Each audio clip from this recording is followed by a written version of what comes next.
TNI tak terpancing, OPM sengaja bakar gedung ganggu warga sipil, gerombolan KKB malah kabur. Segerombolan orang tak dikenal, OTK, membakar gedung bekas SMA di Kabupaten Enduga, Provinsi Papua Pegunungan, Sabtu, 7 Juni 2025, kemarin.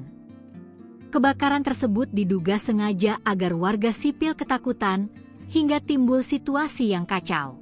Beruntung, aparat TNI dan Polri segera menangkap maksud lain di balik kekacauan tersebut.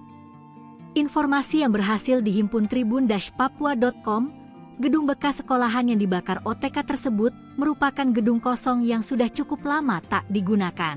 Personel melaksanakan siaga mewaspadai pancingan dari OTK yang merupakan bagian dari kelompok kriminal bersenjata, KKB, Organisasi Papua Merdeka, OPM, yang memancing personel untuk menuju lokasi kejadian. Tak ada satupun yang tak terselamatkan dari gedung kosong yang terbakar tersebut.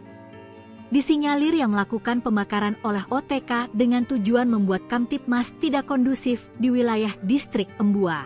Hingga saat ini eskalasi keamanan di wilayah Papua mengalami peningkatan. Hal itu dikatakan Pangdam VXI Cenderawasih, Maijen Rudi Purwito.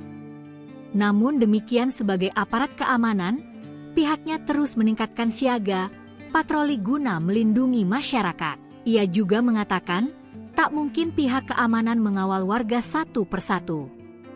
Imbauan kepada masyarakat untuk hati-hati terus dilakukan untuk melihat kondisi yang ada.